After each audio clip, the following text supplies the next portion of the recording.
Today I'm going to tell you a little bit about my training, nutrition, and supplementation, and a little bit about how to make the transition if you've been an athlete and you're thinking about getting into the whole fitness industry.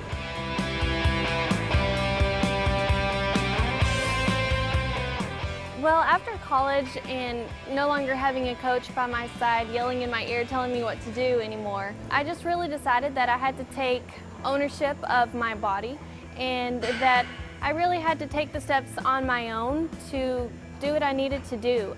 You know, a lot of it just comes down to self-motivation. My first step was just getting a gym membership and getting back into the gym. You know, started lifting weights again, working out, and then I slowly researched the fitness industry on, what else was available, how else could I compete, what else was there for me. I mean, I just, wanted to do something for myself, and so that's why I started working out again. But, everyone's goal is different.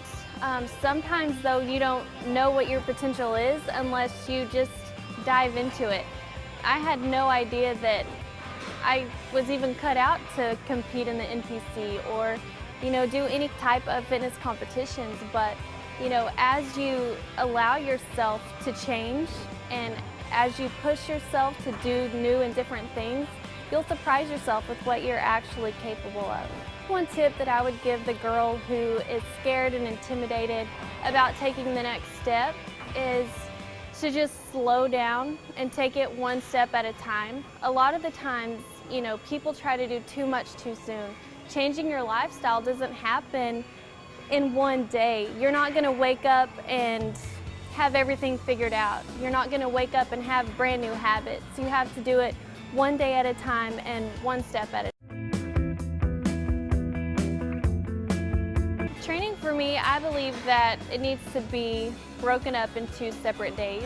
It's really important to give your body adequate time to rest while you're working out. And so the way I split my routine up is I'll do upper body on Monday, lower body on Tuesday, maybe plyometrics on Wednesday, and then I'll hit upper body again Thursday and lower body Friday. I do take the weekends off. I might do an active rest day on the weekend if I, feel like it, going for a walk or, just doing something active and fun where I keep my body moving.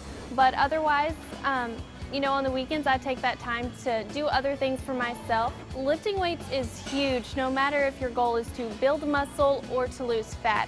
And I think that's one of the biggest misconceptions involved with weight training, especially for women. Most women come into the gym and their goal is to lose weight, and so they get on the treadmill and walk for days and days and days. But if you don't weight train, you're missing out on building that lean muscle mass, which is going to increase your metabolic rate and help you to burn fat even faster. The more lean muscle mass that you have, the lower your body fat percentage, so the leaner you're gonna look. If you just go in there and walk on the treadmill, do cardio, you might lose weight, but your body won't really have shape. All the girls that you see in the magazines and on the red carpet, they've got the hourglass curves, and you get that by doing exercises that incorporates, weight training. When I first started weight training, I took it back to the basics and I focused on lower reps with heavier weights, so that way I could really build a foundation for my body, so I could build strength and build endurance. Now I have made a transition to where I focus a little bit more on intensity, so I can keep my heart rate up, burn fat in between exercises. I take small rests, usually no more than a minute and a half, and then I hit the next exercise. So now my body's at the point to where I can be more intense and still get an awesome workout and use medium to heavy weights. Everybody runs into things like hitting a plateau or becoming bored and different things like that, not seeing the results that you want to see. So the best thing to do is, or what I do, is I change up my workout. If I walk in the gym and I'm feeling bored or, not getting results that I want, maybe I'll go swimming for my cardio that day, get my mind back on track. So that way the next day when I come in the gym, I'm focused, my body feels good, it's ready for action, and then I can continue along my path. But yeah, it's good if you break up your routine about every 6 weeks at least, because if you do the same thing over and over and over, your body gets used to it and it knows what to expect. So when you go in the gym and do that same thing, it's already like, hey, I don't have to work hard today because I know I'm doing 10 reps of this exercise and that exercise. So that's why you have to change it up. Keep your body guessing. So that's just a little insight to my overall approach. I really believe that nutrition is the most important thing involved in total training. You can work out a lot, but you're never going to see the main results unless nutrition is the biggest part of it. You know, I believe that nutrition should be simple. A lot of people try and make it too hard because there's so many new fad diets and cookie diets and celebrity plans and this and this and that. Just go back to the basics. You know, remember that there's vegetables at the grocery store. And, you know, eat lean protein, cook at your own home and make things that you know are healthy for you and your family. I usually eat about 6 to 7 meals per day. I break it up to where I have 3 or 4 main meals and then the rest are smaller meals or snacks. I eat about every 2 to 3 hours. And when you eat that often, it helps to keep your metabolism rate up, so that way you're constantly burning off that food, your body's using it as energy and fuel. Diet is just scary. People think that they have to stop eating or they have to make huge major changes. One of the easiest things that you can do to start off is portion control.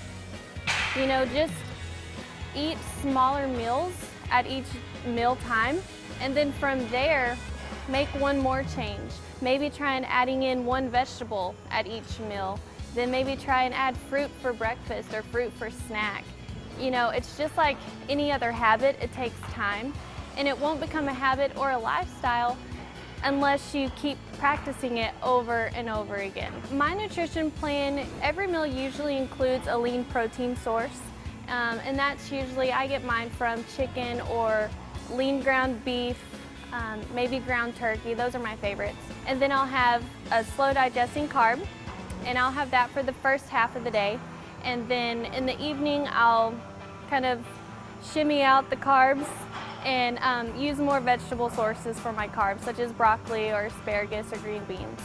And then my fat sources, I usually have fat sources in every other meal.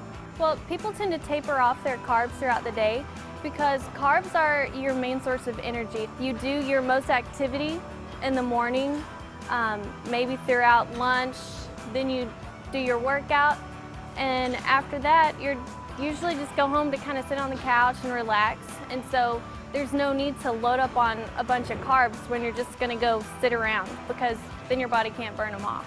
I don't like to cheat, but sometimes I do. I mean, I guess around special holidays or, you know, things like that, I'll indulge a little bit, especially right after a competition. That's what we all live for, is that moment where we can eat whatever we want.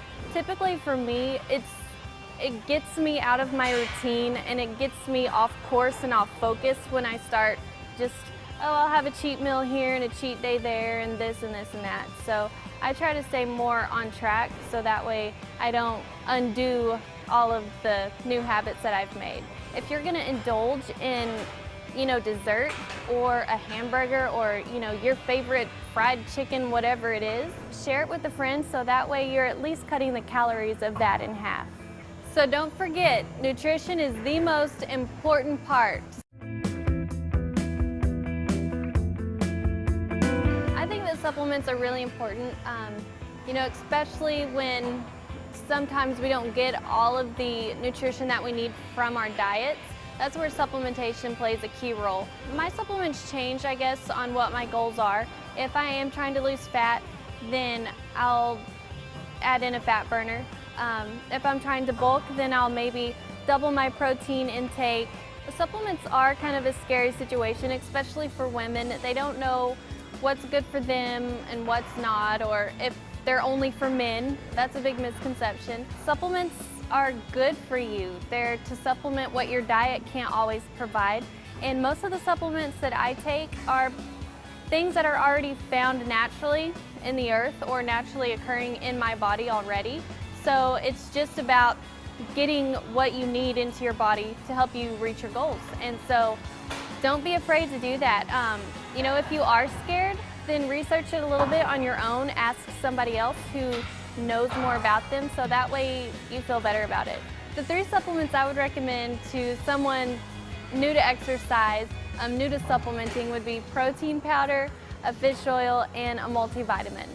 Protein's important because it helps you to build that lean muscle mass. And again, the more lean muscle mass that you have, the faster you're going to burn fat. Fish oils are important because it's a healthy source of fat, and fats are, you know, important for a lot of functions in our body. It helps your brain function, it helps your skin, your hair, your nails, a lot of different things. Multivitamins, that's really the staple for everything. I mean, every single person in the world should be taking a multivitamin, just because we don't get everything we need out of fruits and veggies. Not many people eat all of the servings of fruits and vegetables that we should. And so that's the easiest thing that you can do is take a multivitamin, get at your goals faster.